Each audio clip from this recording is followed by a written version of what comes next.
अस्सलाम वालेकुम नाजरीन, मैं हूं रजा हाशमी। आप देख रहे हैं प्रोग्राम रियासत की सियासत।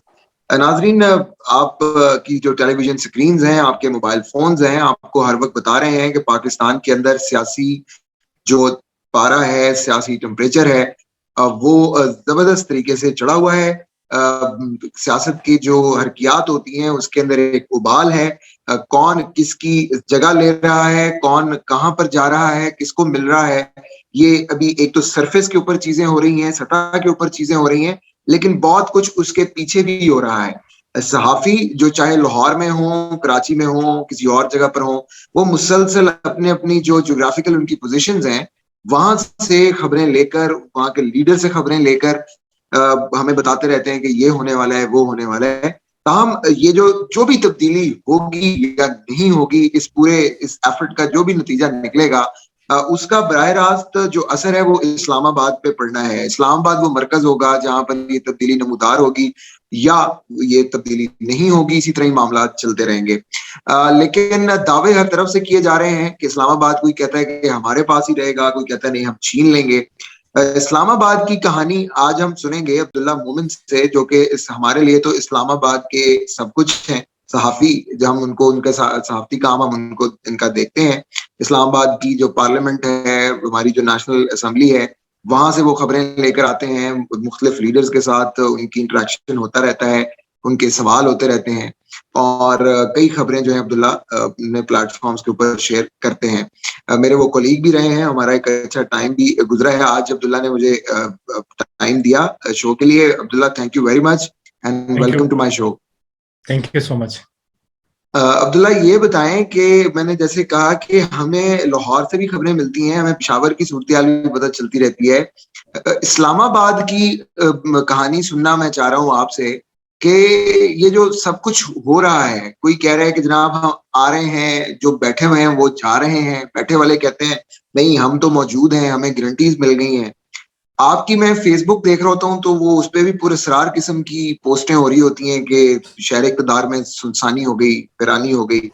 क्या हो रहा है, थोड़ा सा पिक्चर हमें समझाने की कोशिश करेंगे? देखो, पहली बात तो ये है कि कल जो पीएम ने रिलीफ पैकेज का ऐलान किया, उससे अंदाजा हुआ कि हुकूमत कितनी घबराई हुई है। इससे पहले इमरान खान को, वज़ीर-ए-आज़म इमरान खान साहब को उनके मुशीर और सफीर बताते रहते थे कि खान साहब, जो आपने शलवार कमीज पहना हुआ था और जो पेशावरी चप्पल पहने हुए थे, आप जो ट्रम्प के सामने पेश हुए थे और आप जो प्यूटन के सामने गए थे, अवाम को तो खाना ही नहीं चाहिए। उनको वो कहते हैं हम भूखे मर जाएंगे, गाड़ी नहीं चलाएंगे, पेट्रोल नहीं चाहिए, हमें कुछ नहीं चाहिए। लेकिन आपने, आपके इस अंदाज ने ना, पूरे सियासत, आपके गैरत ने और आपके उसने ना पूरे पाकिस्तान के सर जो है वो फख्र से बुलंद किया। लेकिन कल उनको रियलाइज हुआ कि इंटरनेशनल मार्केट में जो रूस और यूक्रेन का झगड़ा है, उसके बावजूद जो डॉलर जो है बैरल वो 105 पे गया है। लेकिन खान साहब ने बावजूद इसके इकोनॉमी पे और करंट अकाउंट डेफिसिट पे क्या असर पड़ेगा, वो उनकी कीमतें कम कर दी। और आपको उनके घबराहट से अंदाजा लग गया कि हुकूमत कितनी घबराई हुई है। लेकिन इस पूरे इस्लामाबाद की सियासत और इस्लामाबाद की सियासी झगड़े से हट के एक और झगड़ा भी चल रहा है, जो इख्तिदार के असल खिलाड़ियों के बीच चल रहा है। और जो पेशावर में बैठा शख्स है, वो ये चाह रहा है कि नवंबर का जो मारिका है वो हर सूरत में जीतना चाहते हैं। और ये जो लड़ाई है, ये अब्दुल्ला वही शख्स है जो पहले इस्लामाबाद में हुआ करते थे, आपारा पे, अगर समझ जी पा रहा बिल्कुल। हूं। और ये हर मतलब ये नवंबर का मारिका हर सूरत में जीतना चाहता है, बावजूद इसके कि जो इसकी बैटिंग पोजीशन है वो 5 है, लेकिन वो ओपनर के तौर पे मुस्तकबिल में खेलना चाहता है। तो वो पीएसएल काफी गौर से देख रहे हैं। तो वो लड़ाई जो है वो मुल्क की सलामती के लिए बहुत खतरनाक है। और मैं जो लास्ट डिफेंस की कमेटी गई थी, जेएसक्यू, जिनकी मुलाकात जनरल बाजवा से हुई थी, उसमें 3 जराये से मैंने कंफर्म किया कि जनरल बाजवा साहब की पोजीशन क्या है एक्सटेंशन के ऊपर। तो मुझे 3 जराये से यही खबर मिली कि जब उनसे सवाल हुआ कि बाजवा साहब आप एक्सटेंशन चाहते हैं कि नहीं, तो उन्होंने कानों के साथ हाथ लगाए कि मेरा तौबा है, मैं तो ऑनर के साथ रिटायरमेंट लेना चाहता हूँ, मैं दोबारा एक्सटेंशन नहीं दूंगा। बाजवा साहब ने कानों को हाथ लगाया, उन्होंने कहा कि जी मैं नहीं चाहता। जी बिल्कुल, ये पहले मीटिंग में भी हुआ, यही भी हुआ। तो ये जो लड़ाई है ये मुल्क की सलामती के लिए बड़ी खतरनाक है, और ये लड़ाई जारी है। इस्लामाबाद में बैठे इमिनेस, पंजाब के अंदर इमिनेस, मैंने 15 से 16 इमिनेस जिसके लास्ट इंटरेक्शन हुई थी पिशावर के उसके खिलाड़ी के साथ, तो वो हर सूरत में दबाव भी बढ़ाना चाहते हैं, और चाहते हैं कि इमरान खान किसी न किसी हद तक नवंबर तक उसकी हुकूमत जो है वो वसअत पाए, और वो हुकूमत जो है नवंबर तक चले, क्योंकि वो महफिलों में भी यही कहता है कि I am still in the race, और मैं अभी तक रेस में हूँ। तो ये लड़ाई उस साइड पे चल रही है, और उनकी इंटरेक्शन भी होती है। ये स्टिल इन द रेस वाली बात पेशावर से होती है। हाँ, वो होती है, महफिलों में होती है। मेरे जो फौजी और गैर फौजी दोनों जराए है वो यही दावा करते हैं।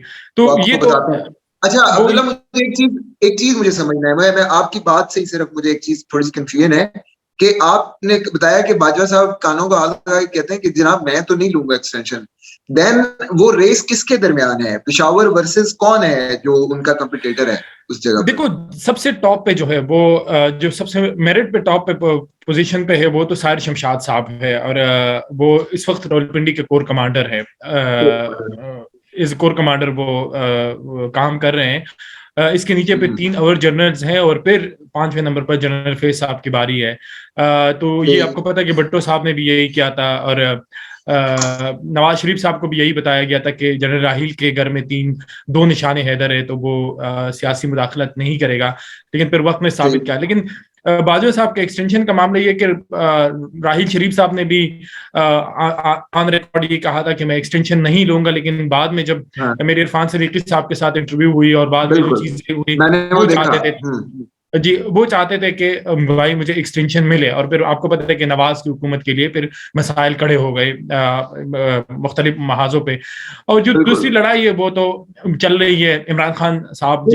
मैं सिर्फ एक आधी चीज इसमें और मैं पूछना चाहता हूँ, ये बड़ा आपने असल में एक पंडोरा बॉक्स ही ओपन हो गया। मैं ये पूछना चाहता हूँ कि जैसे आपने खुद रेफरेंस दिया है राहील शरीफ साहब का कि अपेरेंटली वो लग रहा था कि या वो कहते उनसे मनसूब, मुझे याद है खबरें चलती होती थी कि मैं एक्सटेंशन नहीं लेना चाहता। अब नून लीग के जितने भी कारसाज हैं, जितने भी मनसूबा साज हैं, वो अब खुद बताते हैं कि जनाब वो एक्सटेंशन लेना चाहते थे। आपको इरफान सदीकी साहब भी बता रहे थे वो एक्सटेंशन लेना चाहते थे, और जब हमने उनको नहीं दी तो उन्होंने हमारे लिए प्रॉब्लम क्रिएट किए। तो बाजवा साहब क्या ये जो कह रहे हैं कि मैं एक्सटेंशन नहीं लेना चाहता, ये उनका शो ऑफ है, या वाकई वो इस बात के ऊपर मसर है कि वो नहीं लेना चाहते? इज ही सीरियस, या वो सिर्फ एक डिफेक्शन है? देखो, हुकूमत की जानिब से हमारे जितने आए अभी तक बाजवा साहब की जानिब से कोई ऐसी ख्वाहिश सामने नहीं आई कि वो एक्सटेंशन ले, मतलब पेशन गोइया है, लेकिन उसके आज़ाद ज़राए से, मतलब जो हमारे ज़राए है उससे तस्दीक नहीं हो सकती कि हाँ वो चाहते हैं। लेकिन साल पहले जो उनकी मुलाकात हुई थी ये मई के महीने में, तो वहां पे भी 2-3 एंकरों से मैंने पूछा था, उन्होंने कहा कि मैं अपने पोते पोतियों के साथ जिंदगी गुजारना चाहता हूँ, मैं एक्सटेंशन नहीं। और लास्ट जो डिफेंस कमेटी गई थी उसमें भी ये चीज सामने आई कि वो एक्सटेंशन नहीं लेना चाहते। अब जाहिर सी बात है, जब वो रिटायर्ड होंगे या वो एक्सटेंशन लेंगे तो फिर मजीद खबरें जो है वो मजीद बात होगी इसके ऊपर। तो अब्दुल्ला, खान साहब का कोई और फेवरेट है पेशावर के अलावा? नहीं, खान साहब का नहीं है। खान साहब का वो चाहते हैं कि मतलब जो मुल्क में गुज़िश्ता 3 सालों में जो एडजस्टमेंट हुई सेनेट के अंदर, कौमी असेंबली के अंदर, या अपोजिशन पे जो केसेस हुए, तो मेरे ख्याल में उसका मोस्ट फेवरेट कैंडिडेट वही है, और इमरान खान चाहते हैं कि किसी। तो अगर मैं आपकी बात से समझूं तो ये कुछ ऐसा बन रहा है कि जो पेशावर की ख्वाहिश है वो इदारे की ख्वाहिश नहीं है, और इदारे की ख्वाहिश और पेशावर की ख्वाहिश के दरमियान में मैच है, ऐसे ही? देखो, ये चीजें कि नहीं, ये तो बुनियादी तौर पर प्राइम मिनिस्टर की प्रोरोगेटिव है कि वो किसको लाना चाहते हैं, क्योंकि उसमें इदारे की ख्वाहिश से मुराद मेरी है कि there is a merit based भी नंबर होते हैं, ठीक है, प्राइम मिनिस्टर के पास प्रोरोगेटिव उन्हीं का ही है। तो मुझे कॉन्फ्लिक्ट नहीं समझ आ रहा, या मैं समझना चाह रहा हूँ कि कॉन्फ्लिक्ट क्या है कि एक मेरिट सिस्टम को वायलेट करके वो आना चाहे, उनकी ख्वाहिश ये है। देखो, असूली तौर पे प्राइम मिनिस्टर के पास 3 से 4 नाम जाते हैं, और फिर वो प्राइम मिनिस्टर नॉमिनेट करता है कि किसको मुस्तकबिल में आर्मी चीफ लगाया जाए, किसको जॉइंट चीफ ऑफ स्टाफ लगाया जाए। तो अब भुट्टो साहब ने क्या था, ज़ियाउल हक की बारी 5वीं या 6ठी थी, वो शुरू में नहीं थे लेकिन उसको लगा दिया गया। और ये प्राइम मिनिस्टर की प्रोगेटिव है कि वो किसको बिल्कुल लाना है। चाहते हैं। लेकिन उससे मतलब कभी इस चीज में पाकिस्तान के आर्मी चीफ्स में मेरिट नहीं देखा गया। मतलब प्राइम मिनिस्टर को जो कैंडिडेट पसंद थे वो नहीं, मतलब जिस तरह there have been political appointments, ऐसे ही है। हाँ पॉलिटिकल अपॉइंटमेंट्स है। और दूसरी जो रजा लड़ाई है वो तो इस वक्त इस्लामाबाद में लड़ी जा रही है, कुछ बंद दरवाजों के पीछे। और हाँ। पंजाब जो है वो खैबर पख्तूनख्वा से अभी कोई सिवाय नूर आलम खान के और कुछ MNAs के कोई इस तरह का कॉन्फ्लिक्ट सामने नहीं आया। लेकिन पंजाब से रियाज फतेहाना और ये जितने 8 नाम है उसके नाम आ रहे हैं जो पहले भी सियासी वफादारियां तब्दील कर चुके हैं कि ये है। लेकिन मसला ये है कि MNAs के लिए, जब भी हम PTI के MNAs के पास जाते हैं वो यही कहते हैं कि हमारे लिए मुमकिन नहीं है कि हम अपने हल्के में लोगों का सामना कर सके, और हमने इलेक्शन हमारे लिए तकरीबन नामुमकिन है कि हम इस PTI के टिकट पे जो है वो इलेक्शन लड़ सके। लेकिन फिर मसला ये है कि फिर जितने भी सियासी पार्टियां हैं वो अपने मफादात, उनके अपने अपने मफादात है। जाहिर सी बात है PDM और कुछ PDM से बाहर दो सियासी जमातें तो इस चीज पे मुत्तफिक है कि इमरान खान को निकाले, और इस चीज से भी मुत्तफिक है कि आइंदा जो वज़ीर आज़म है जो 3 4 5 6 महीने के लिए जो सेटअप होगा वो नून लीग से ही होगा। लेकिन इस चीज पे फिर मुत्तफिक नहीं है कि उसके बाद क्या होगा। फिर हर किसी की अपनी सियासी वफादारी है। वो मौलाना साहब कहते हैं कि मुझे 2 सूबे चाहिए। जरदारी साहब जो मेरे पीपल्स पार्टी के जराए और जरदारी साहब से मेरी जो इंटरेक्शन होती है वो इस पोजीशन में नहीं है कि बिलावल को आइंदा इंतखाबात में वज़ीर आज़म बनाया जाए। वो बिलावल को तैयार कर रहे कामिंग इलेक्शन, इसके बाद जो इलेक्शन आएंगे उसके लिए। और आपको पता है कि मुल्क के जो माशी हालात है वो इतने बदतर है कि कोई ये उठने के उसमें टाइम लगेगा उठने में। तो फिर हर किसी के अपने मफादात हैं।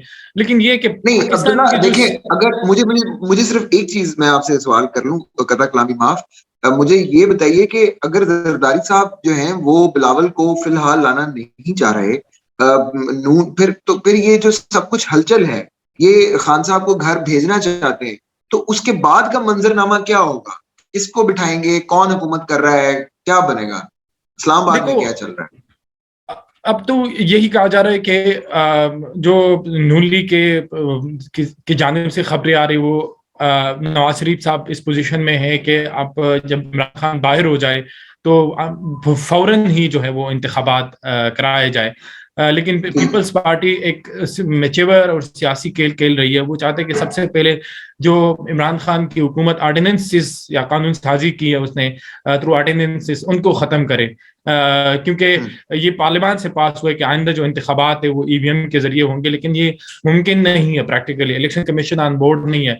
तो पहले ये चाहते हैं कि थोड़ी सी स्टेबिलिटी आ जाए और फिर उस हुकूमत के अंडर एक निगरान सेटअप बनाई जाए, और फिर वो निगरान सेटअप जो है वो उसके तहत जो है वो इलेक्शन हो जाए। तो पीपल्स पार्टी का मौक़िफ़ ये है, जबकि नून लीग चाहती है कि नहीं जल्द से जल्द। बल्कि नवाज शरीफ तो इस पोजीशन में भी नहीं थे कि इमरान खान साहब को निकाले, क्योंकि वो नहीं चाहते कि वो आइंदा इंतखाबात में ये कहे कि मुझे निकाला गया और मैं तो मुल्क को स्टेबिलिटी पे। लेकिन हुकूमत पे दबाव है। हम जितने भी मिनिस्टर से मिलते हैं वो इस चीज पे मुतफिक हैं कि मुल्क की जो माशी और सियासी सिमत है वो दुरुस्त नहीं है। लेकिन फिर भी स्टेबिलिटी जो है वो नजर नहीं आ रही, क्योंकि इस बात पे सारे मुतफिक है कि इमरान खान को निकाले। लेकिन उसके बाद क्या होगा? मतलब आपको पता है कि पाकिस्तान की तारीख जो है, जो पीपल्स पार्टी या नवाज लीग या मौलाना फजल रहमान इल्जाम लगाते हैं इमरान खान के ऊपर कि वो लाडले है, तो पाकिस्तान की सियासी तारीख जो है वो लाडलों से भरपूर है।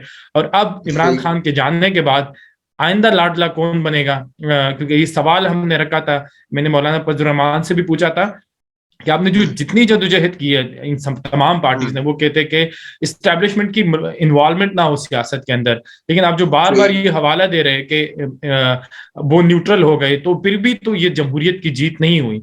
तो अब हमें इंतजार है कि इस पूरे इक्वेशन के अंदर आइंदा लाडला कौन बनेगा। तो लाडले से मुझे याद आया अब्दुल्ला, ये जो मौलाना साहब की आपने बात की है, मौलाना साहब ने तो पूरे का पूरा तकरीबन KP बल्दियाती इलेक्शन में स्वीप करके रख दिया है। मतलब बड़ी मार्जिन से उनकी फतवाहत हैं, बड़े शहरों के अंदर उनके बंदे अपने आ गए हैं। तो ये भी कोई लाडलापन है? मौलाना के सर पे कोई हाथ है या ये वहां के लोगों का रिएक्शन है सिंपल? देखो ये जो बल्दियाती इंतखाबात है, मेरे हलके से जो जीता है, और मैं जितने हलकों से, जो 13 हलकों में इंतखाबात हुए, उसमें कम ऐसे लोग हैं जिसकी कोई सियासी पहचान थी। मतलब जी। बहुत कम लोग ऐसे थे कि उनकी कोई सियासी पहचान थी। और खैबर पख्तूनख्वा के अंदर उस तरह का वो मजहबी, मतलब वो देवबंदी तो है भाई, स्कूल ऑफ थॉट तो वो देवबंदी है, लेकिन मौलाना साहब का उतना असर रसूख नहीं है। 2002 के बाद ठीक। आपने देखा कि सिवाय डी खान और ये, तो ऐसे लग रहा है कि जो मौलाना साहब का सख्त गिर मौक़िफ़ था इस्टेब्लिशमेंट के खिलाफ, उसको थोड़ा सा नरम किया जा सके। और मैंने कई लोगों से जो मतलब इस चीज को समझते हैं और इस चीज पे काम करते हैं, उससे मैंने ये सवाल 2-3 जराए से मैंने पूछा था। और ये था कि मतलब मैं अगर पर्सनल बुनियाद पे पेशावर में से अगर मेयर मुंतखब हुआ है तो उनका एक सियासी बैकग्राउंड है, उन्होंने पैसा भी बेतहाशा लगाया। लेकिन बाकी जो अजला है उससे जो मुंतखब हुए, उनका इतना कोई सियासी असर रसूख नहीं है, न वो माली तौर पे इतने मुस्तहकम है। तो ये कहा जा रहा है कि शायद अगर मौलाना साहब की जरूरत पड़े अफगानिस्तान के तनाजुर में जो हालात पैदा हो रहे हैं, और दूसरा जो सबसे उससे अहम जो नुकता था वो ये था कि किस तरह मौलाना के जो वर्जन है उनको सॉफ्ट किया जा सके इस्टेब्लिशमेंट के खिलाफ, जो वर्जन है। तो मौलाना साहब ने फिर इशारा भी दिया कि बल्दियाती इंतखाबात से हमें ये तासुर मिला कि वो लोग न्यूट्रल है। तो इस तरह एडजस्टमेंट है। ठीक है, ये केपी हो गया। पंजाब की अगर हम बात करें तो नून लीग के जिन लोगों के साथ आप बैठते हैं, अक्सर आपकी तस्वीरें भी आप देख रहे होते हैं, तो वो क्या कहते हैं, तरीके अदम एतमाद का करना क्या चाहेंगे? अगर ये लाते हैं तो किन बुनियादों पर, और नहीं ला रहे तो अभी तक खबरें ये चल रही हैं कि नवाज शरीफ साहब पंजाब की वजारत आला पर अड़े हुए हैं, उसका फैसला नहीं हो रहा। अगर उसका फैसला हो जाए तो तरीके अदम एतमाद आ जाएगी। क्या सिंपली यही मामला है, या इसके अलावा कोई पसे पर्दा जो लाडलों वाला मामलात होते हैं वो भी हैं? देखो, बाप की जो पार्टी है, उसके मेरे कुछ लोगों से बात हुई है, बलूचिस्तान अवामी पार्टी के, और वो कह रहे हैं कि हमें बताया गया कि हमारे जो सियासी हालात बन रहे हैं उसमें आप अपना फैसला करें अपने ज़मीर के मुताबिक। तो इससे मालूम हो रहा है कि कुछ ना कुछ बदल रहा है। लेकिन ओके। ये एक बहुत बड़ी सियासी जीत और हार की कहानी है। और अगर अपोजिशन जिस तरह सेनेट में हुआ गुज़िश्ता 2 माह में, या गिलानी साहब के उस पे जो हुआ कि अक्सरियत के बावजूद वो किस तरह मसाइल पैदा हुए, तो ये इमरान खान की भी जीत है और हार है, और अपोजिशन की भी है। तो अभी अपोजिशन की जो तादाद है वो 163 और इमरान खान के पास 172 है। वो तकरीबन 9 वोटों का वो फर्क है। लेकिन अपोजिशन इस पोजीशन में है कि उनके पास केयरफुली कैलकुलेटेड जो फिगर है वो 180 और 185 के बीच हो। वो कुछ इजाफी वोट जो है वो मतलब वो स्टोर कर रहे हैं कि क्या होगा, क्योंकि ये एक बहुत बड़ी लड़ाई है और ये इमरान खान के आइंदा इंतखाबात में एक जान डालेगी और अपोजिशन पे लोगों के। तो अभी तक वहां से तो उनको ये जितनी भी सियासी पार्टियां हैं वो ये तो कह रहे हैं कि हमें बताया गया है कि हम न्यूट्रल हैं, हमारा इससे कोई काम नहीं है, आप अपनी सियासी लड़ाई जो है पार्लियामान के अंदर लड़ें।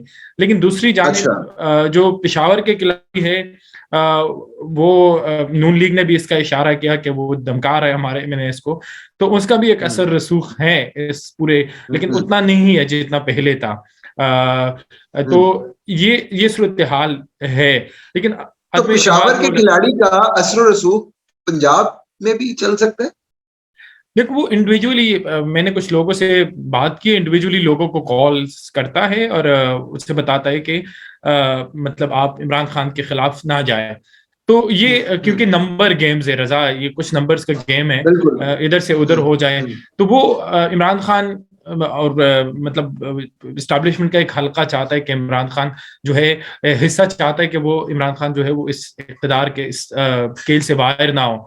तो अपोजिशन एक अच्छे वक्त का इंतजार कर रही है, क्योंकि ये कोई छोटा मामला नहीं है, क्योंकि फिर दोबारा से इमरान खान के लिए उनको 6 महीने का इंतजार करना पड़ेगा। तो मेरे ख्याल में ये मसला जो है जितना उसको उछाला गया कि पंजाब के वज़ीर आला की जो पोजीशन है, मेरे ख्याल में इतना अहम नहीं है, नून लीग के लिए अहम है और नकाब लीग के लिए अहम है।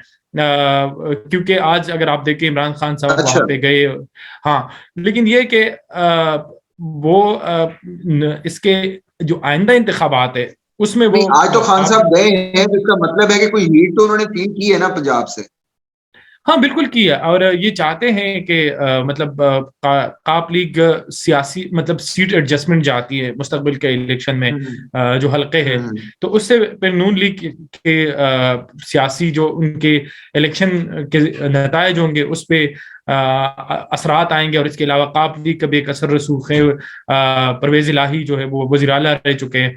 तो अपोजिशन इस पूरे खेल में ना बड़े कैलकुलेटेड खेल रही है, बड़े जिम्मेदारी के साथ के लिए, क्योंकि अगर ये नाकाम हो गया तो फिर इमरान खान को न सिर्फ सियासी तौर पे एक बर्तरी हासिल होगी, बल्कि कोई नहीं रोक फिर 6 सकेगा। महीने के लिए दोबारा जो है वो होंगे, मतलब दोबारा आएंगे मंजर आम पे। हो गए। अच्छा अब्दुल्ला, अगर ये सिर्फ एहतियात ही करते रहे, तरीके अदम एतमाद पेश ही ना कर सके और इमरान खान साहब नवंबर के फैसले तक पहुंच गए, तो फिर तो पेशावर का खिलाड़ी होगा खान साहब होंगे और ये सब आगे लग जाएंगे, उनको आगे लगा लिया जाएगा। क्या ख्याल है आपका?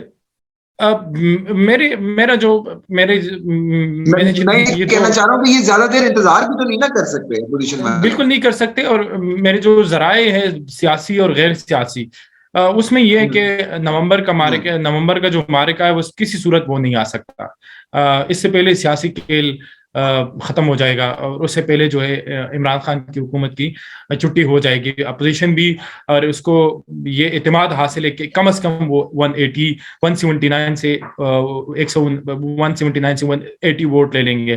तो उसकी कोई उम्मीद नजर नहीं आ रही कि वो बन जाएगा, क्योंकि अगर वो बन गया तो आपको पता है कि उस पर सियासी जलसों में बड़ी तनकीद हुई है, और उसके लिए फिर ये है कि अपोजिशन के हम्म लिए आइंदा इंतखाबात जीतना भी तकरीबन नामुमकिन हो जाएगा। तो अपोजिशन को इमरान खान से ज्यादा खतरा वहां से महसूस हो रहा है, सबसे ज्यादा तपिश वहां से महसूस हो रही है कि क्या हो रहा है। तो सबसे ज्यादा अदम तपिश वहां एतमाद है। आएगा और मार्च में ही आएगा। हम्म। अच्छा अब्दुल्ला, इस्लामाबाद की हम बातें कर रहे हैं, मुझे अब मेरी आवाज आ रही है आप तक? जी जी बिल्कुल। जी जी। अब्दुल्ला, अच्छा मैं ये पूछना चाह रहा था कि इस्लामाबाद की हम बातें कर रहे हैं, प्लेयर्स की भी बातें हो गई सारी, हमने बातें बड़ी खुल के आपने उस पर बात की है। मैं ये जानना चाह रहा हूँ कि आई एम जस्ट इंटरेस्टेड कि जो बनी गाला की जो खबरें आ रही हैं और जो फर्स्ट लेडी से मुतल्लिक खबरें हैं, इस्लामाबाद के सहाफती और सियासी हलके इसके ऊपर क्या बता रहे हैं? वो कोई कहते हैं जी लाहौर चली गई हैं, मोहसिन बेग का केस यकदम से इतना फ्लेयर अप हो गया, फिर रेहाम खान दोबारा से एक्टिव हो गई।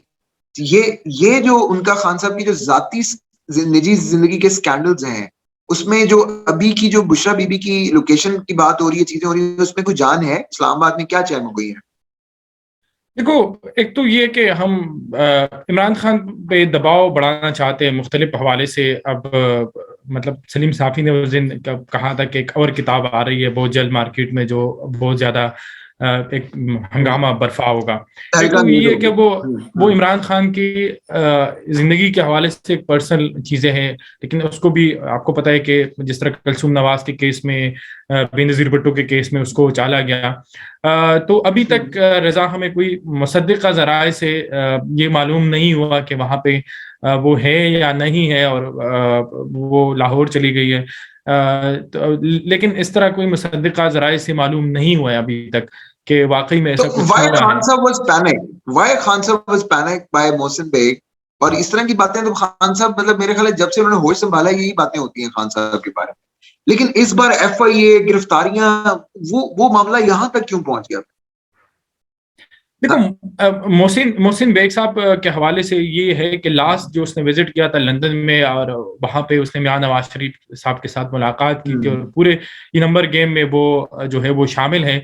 लेकिन उस मुलाकात के ठीक। हवाले से अभी तक किसी ने कोई तस्दीक नहीं की कि वाकई में ऐसा हुआ है या नहीं। लेकिन ये है हम्म, कि ये तनकीद बहुत ज्यादा हो गई, इमरान खान के पर्सनल लाइफ पे आई, और आपको पता है कि वो बहुत ज्यादा इगोइस्टिक है इन चीज़ों में। हम्म, उसकी शख्सियत जो है हम्म, वो इमरान खान के अलावा कुछ नज़र नहीं आता। तो और फिर हम्म, ये है कि एक दूसरी साइड पे एक फेडरल मिनिस्टर भी है, और वो 9 बजे दरख्वास्त देता है और 9:30 पे छापा पड़ता है। मोहसिन बेग का किरदार भी आपको पता है कि अगर मोहसिन बेग इमरान खान के खिलाफ हुआ है तो इसका मतलब ये है कि हम्म, पसी पर्दा जो है वो बहुत सारी चीजें पिघल गई है। और ये आहिस्ता आहिस्ता जो है वो तमाम जो इमरान खान के करीबी साथी थे, जिसको इमरान खान की ज़ाती ज़िंदगी के हवाले से ज़्यादा इंफॉर्मेशन थी, वो एक एक करके वो सामने आ रहे, ताकि इमरान खान पे सियासी महाज पे, मोरल महाज पे और उसकी पर्सनल लाइफ को मतलब टारगेट करके उस पर दबाव बढ़ाया जाए, तो ये सारी चीजें हो रही। अब्दुल्ला जी, दबाव के हवाले से एक बड़ा अहम केस फॉरेन फंडिंग का भी है, आप उसको कवर भी करते रहे, मैं आपको वो भी फॉलो करता रहा हूँ। फॉरेन फंडिंग के केस के अब फैसले होने वाले हैं, आपको लगता है उसमें उसका पोटेंशियल क्या है? और पीटीआई के जो सफे हैं, जो वज़रा हैं, जो बाकी लोग हैं, वो उस हवाले से क्या सोच रहे हैं, क्या देख रहे हैं कि foreign funding can be a Panama paper? ये पीटीआई के खिलाफ बहुत बड़ा केस है, और आज अकबर इस बाबर साहब ने दोबारा इस पे इस्लामाबाद प्रेस क्लब में एक प्रेस कॉन्फ्रेंस की और उन्होंने यही चीजें की। और आपको पता है कि फखर दुरानी साहब की भी एक खबर आई थी 2 दिन पहले द न्यूज में, और उसमें ये कहा गया था कि एक इंडियन बिजनेसमैन के और इसकी बेगम की जानिब, एक इंडियन बिजनेसमैन और इसके जो खातून और मर्द है मियाँ बीवी, उसके जानिब से $1 मिलियन आ चुके थे, जिसको जो है वो मतलब नहीं दिखाया गया इलेक्शन कमीशन को। बुनियादी तौर पे अब अगर इमरान खान उससे बाहर हो या ना हो इलेक्शन कमीशन के तवस्सुत से, लेकिन इमरान खान का जो गुज़िश्ता खासकर 2013 के बाद जो वो उभरे थे सियासी तौर पे, और उन्होंने शफाफियत का और एहतिसाब का और मतलब मेरिट का जो बयानिया सामने लाया था, वो तो आपको पता है कि फैसल वाडा से वो जमीन बोस हो गया। तो मेरे ख्याल में अगर इमरान खान निकले या ना निकले, लेकिन इलेक्शन कमीशन एक तलवार है, और इलेक्शन कमीशन का फैसला जो है वो इस पे लटक रहा है, और ये इमरान खान की सियासी मौत होगी। ये फैसला जब आ जाए तो ये इमरान खान के जो जिन स्लोगन्स के ऊपर और 2013 के बाद उन्हें जो धरना दिया, जो उन्होंने बातें की, वो तो ऑलरेडी एक एक करके सारी चीजें जो है वो खत्म हो रही है। कोई चीज जो है वो पॉजिटिव मतलब वादा पूरा नहीं हो रहा। लेकिन ये इमरान खान की जो पॉलिटिकल स्लोगनिंग है और इमरान खान की जो मैनिफेस्टो है, उसकी मौत है। मतलब वो फिर जब इलेक्शन में कूदेंगे आइंदा आम इंतखाबात में, तो उसके पास ऐसा कुछ नहीं होगा। तो मेरे ख्याल में इलेक्शन कमीशन ये भी तो हो सकता है अब्दुल्ला कि अगर अपोजिशन से खान साहब नहीं हटते, अगर अपोजिशन के पास इतना दमखम नहीं होता, तो फिर उनको हटाने वाले इस छुरी का इस्तेमाल कर लें, इस तलवार का इस्तेमाल कर लें। देखो, इससे पहले बहुत सारे दूसरे पेशन गोइयां भी है, चेमगोइयां है शहर में, और ये बताया जा रहा है कि मैंने भी प्राइम मिनिस्टर से ये पूछा था, लेकिन वो बहुत जल्दी में था जब वो पार्लियामान आ रहे थे, कि प्राइम मिनिस्टर के पास अब आईनी इख्तियारात तो हैं, और आजकल जो इस्टेब्लिशमेंट है वो भी काफी हद तक वो डरी हुई है। मैंने जो जिन लोगों से बात की थी, वो जो इस्टेब्लिशमेंट के लोग थे वो कह रहे थे कि अगर जरदारी साहब होते आज के पोजीशन में, या नवाज शरीफ होते, तो हम इसको अगर निकालते तो हमें पता होता कि एक सियासी लोग हैं और ये हम पे कुछ सालों बाद वार करेंगे, जज्बाती नहीं हो गया। लेकिन खान साहब का कॉन्टेस्ट उससे अलग है, और उसको पता है कि अभी तक उसके पास स्ट्रीट पावर भी है, और वो मतलब लोगों को भी इकट्ठा कर सकते हैं। तो इस्टेब्लिशमेंट के पास भी एक मतलब वो भी खौफजदा है कि कहीं नवंबर से पहले कोई और हमला ना हो जाए उन पे, हमला ना हो जाए। अब्दुल्ला, शॉर्टली मुझे बताइएगा, हमारे पास वक्त बस आखिरी चंद मिनट है, कि जो बिलावल भुट्टो साहब ने जो लॉन्ग मार्च शुरू किया हुआ है, उसका कोई दबाव इस्लामाबाद फील कर रहा है? बिल्कुल, उसमें तो ये है कि आप जो पीपल्स पाकिस्तान तहरीक इंसाफ ने मार्च किया, जो वहां से एक मार्च सिंध के अंदर किया पीपीपी ने, तो वो सारी चीजें मीडिया और सोशल मीडिया पे आ रही है कि अवाम किसके साथ है। अगर वजीर खारजा वहां पे है और वहां पे खाली कुर्सियां हैं, और इधर बिलावल मार्च कर रहे इस्लामाबाद की तरफ आएंगे, तो वो दबाव तो है। लेकिन इमरान खान को जो सबसे बड़ा खौफ है वो बिलावल से नहीं है, वो इस दबाव से नहीं है। वो कह रहा है कि पसी पर्दा मेरे साथ जो वफादारियां हैं वो तब्दील हो गई है, और वफादारियां अब किसी और के हिस्से में आई। जो मुझे पहले की तरह सपोर्ट किया गया कि मेरे लिए मीडिया भी मैनेज किया गया, मेरे लिए अपोजिशन भी मैनेज की गई, वो चीजें नजर नहीं आ रही। तो इमरान खान को क्योंकि लास्ट जब बिलावल ने मार्च का ऐलान किया था, तो इमरान खान जब वो मुशीरों के मीटिंग में बैठे थे, तो एक मुशीर ने उनसे पूछा, मैंने उसकी 2 ज़राए से तस्दीक की, कि बिलावल साहब जो है वो मार्च कर रहे, तो उसने कुर्सी की तरफ टेक लगाया और उसने खखा लगाया कि भाई मैं तो निकल जाऊंगा इस चीज से, इस मार्च से। तो इमरान खान इससे नहीं अच्छा। डरते, वो अपोजिशन से नहीं डरते। लेकिन उसको हम्म, लग रहा है कि कुछ ना कुछ बदल गया है जिसके बलबूते पे अपोजिशन इतनी एक्टिव हो गई है। तो खान हम्म, साहब की पर्सनालिटी में ये चीज है, रावलपिंडी के अंदर जो खौफ पाया जाता है, इमरान खान कोई भी वार कर सकते हैं, वो खौफजदा वो भी है, मतलब सिर्फ इमरान बात खान कर नहीं है। सकते हैं। जी बिल्कुल। हम्म। जी Abdullah, thank you very much, आपने वक्त दिया। मैं आपसे रिक्वेस्ट है कि हम आपसे वक्तन फवक्तन आपकी थैंक यू तज्जिया और सर। आपके इंसाइट जो है वो जरूर सुनते रहेंगे। आप हमें वक्त दीजिएगा।